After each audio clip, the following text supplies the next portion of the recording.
Kita ke sorotan lain, Saudara. Hari ini Edi Mulyadi dijadwalkan diperiksa terkait kasus ujaran kebencian Kalimantan di Barreskrim Polri.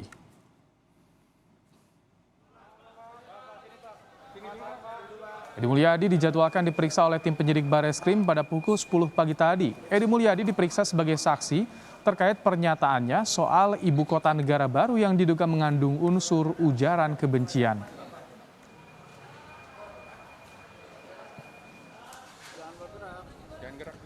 Dijadwalkan pada pukul 10 pagi, namun hingga Jumat siang Edi Mulyadi tidak tampak di Barreskrim Polri untuk menghadiri pemeriksaan perdananya.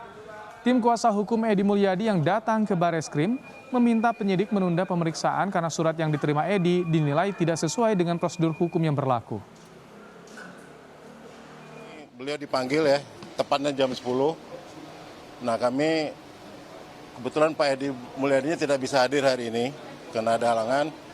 Jadi kami hari ini hanya mengantarkan surat untuk penundaan pemeriksaan kepada Mabes Polri. Alasannya pertama, prosedur pemanggilan tidak sesuai dengan KUHP. Itu yang pertama. Nah ini kami mau memasukin surat ini dulu. Poin-poin yang dirasa tidak sesuai dengan ya, bagaimana, Bang? Minimal 3 hari, 22 hari. Jadi kan itu harus minimal 3 hari. Ini baru 2 hari sudah ada pemanggilan. Artinya itu sudah tidak sesuai dengan KUHP. Nah kami minta itu diperbaiki lagi surat pemanggilan itu.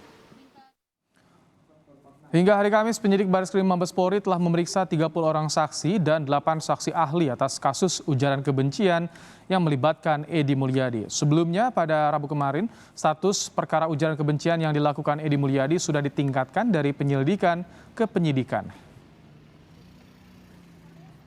Penyidikan Barreskrim Polri terkait dengan kasus ujaran kebencian Saudara EM. Tanggal 27 Januari 2022, hari Kamis, ada penambahan jumlah saksi. Yang total keseluruhan sampai hari ini telah dilakukan pemeriksaan sebanyak 30 orang saksi dan 8 saksi ahli. Di totalnya ada 38 orang saksi. Menanggapi tidak hadirnya Edi Mulyadi dalam pemeriksaan perdananya di Barreskrim Polri terkait dugaan ujaran kebencian, juru bicara Aliansi Borneo Bersatu Rahmat Nasution meminta Edi segera memenuhi panggilan polisi bertanggung jawab secara hukum. Polisi diminta menjemput paksa Edi yang tidak hadir dalam pemeriksaan. Jangan berkilah, jangan berdalih dengan hal-hal yang formalitas. Penuhi panggilan hukum, pertanggungjawabkan secara hukum, dan kami meminta kepada Kepolisian Negara Republik Indonesia untuk secara tegas apabila memang tidak dipanggil secara resmi, tidak hadir sesuai dengan prosedur, dapat dijemput paksa. Informasi lebih lengkap soal penyidikan kasus dugaan ujaran kebencian oleh Edi Mulyadi, kita akan sapa jurnalis Kompas TV ada Tifal Solesa dari Barreskrim Mabes Polri. Tifal, Edi Mulyadi tidak hadir di pemeriksaan hari ini. Apakah penyidik sudah menjadwalkan ulang pemeriksaan? Akan segera dijadwalkan pemeriksaan ulang dan akan segera pula melayangkan surat panggilan kedua terhadap Edi Mulyadi untuk kasus dugaan ujaran kebencian. Hari ini seperti yang diketahui bahwa Edi absen dengan salah satu alasannya terkait dengan prosedur pemanggilan yang tidak sesuai dengan Kitab Undang-Undang Hukum Acara Pidana atau KUHP. Nah, selain itu kalau saya cermati juga pernyataan dari kuasa hukum dari Edi Mulyadi yakni Herman Kadir, sebetulnya ada satu alasan lain yang membuat dari pihak kuasa hukum sendiri menyaksikan proses hukum ini.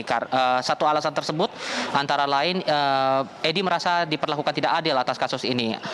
Dijabarkan lebih lanjut oleh Herman dalam pertemuan dengan awak media sebelum ia menghadap kepada penyidik kira-kira jelang siang tadi begitu, bahwa kasus ini sebetulnya kalau dicermati dari video katanya begitu tidak sama sekali Edi menyebut satu daerah atau satu ras, satu kelompok golongan tertentu yang ujung-ujungnya berujung pada ujaran kebencian. Ia tidak menanggapi hal seperti itu, dan kuasa hukum Edi Mulyadi dalam hal ini Herman Kadir juga menambahkan bahwa ia menduga ada provokator yang membuat akhirnya kemarahan publik terutama warga Kalimantan ini mencuat gara-gara pernyataan dari Edi yang viral di media sosial tersebut, sehingga Herman meminta kepada otoritas dalam hal ini penegak hukum juga mengusut siapa provokator yang akhirnya membuat video tersebut viral dan akhirnya memantik kemarahan publik, terutama warga yang berada di kawasan Kalimantan begitu terkait dengan perbincangannya ataupun juga obrolannya terkait dengan pemindahan ibu kota negara atau IKN ini. Nah, bagaimana untuk pemeriksaan selanjutnya? Tentu ini akan kita tunggu bersama sejauh apa prosesnya.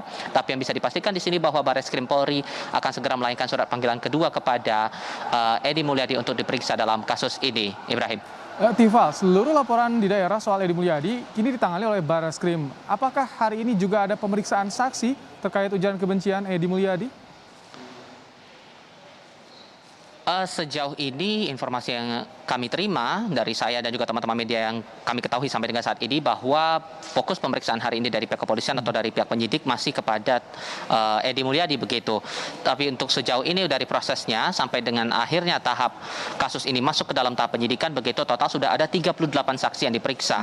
Kalau dari rincian dari pihak kepolisian dalam hal ini dari Kepala Biro Penerangan Masyarakat Humas Polri Brigjen Ahmad Ramadan menyebutkan bahwa total 38 ini rinciannya ada 30 saksi umum atau saksi fakta ditambah dengan 8 saksi ahli. Saksi ahli ini terdiri dari saksi yang berhubungan dengan Undang-Undang ITE, lalu juga saksi ahli pidana, lalu juga ahli bahasa dan juga ahli sosiologi.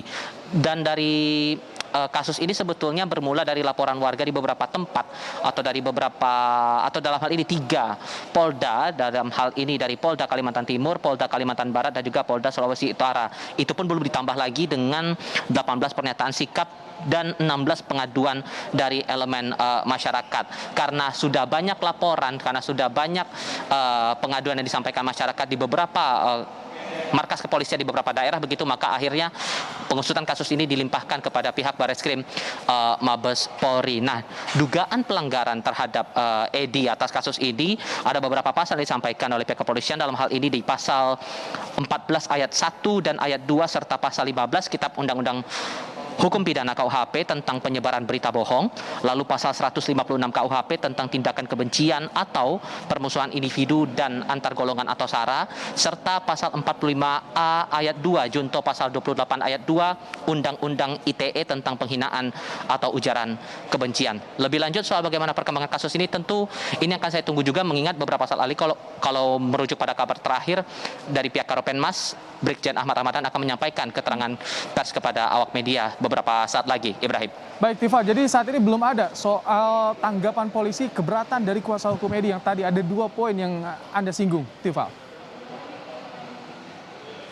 Sejauh ini belum, tapi sikap yang dikeluarkan polisi adalah akan segera melayangkan surat panggilan kedua terhadap Edi Mulyadi untuk bisa korporatif untuk bisa memenuhi panggilan ini untuk diperiksa lebih lanjut, karena status ini sudah masuk penyidikan.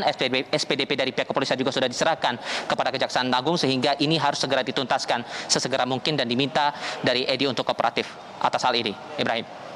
Tifal, kami ingin konfirmasi terakhir, apakah sudah ada info resmi soal kapan surat pemanggilan akan dilayangkan kepada Edi Mulyadi, Tifal, pekan ini kah?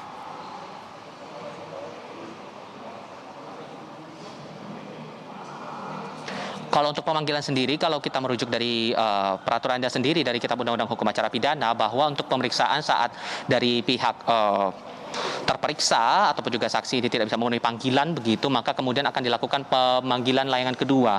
Kalaupun tidak dilakukan pemeriksaan pada hari ini, maka akan diperiksa pada pekan depan.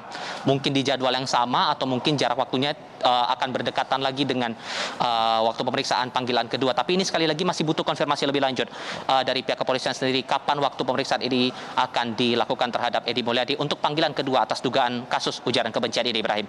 Baik, terima kasih Tifal Solesa untuk laporan Anda langsung dari Barreskrim Mabes Polri.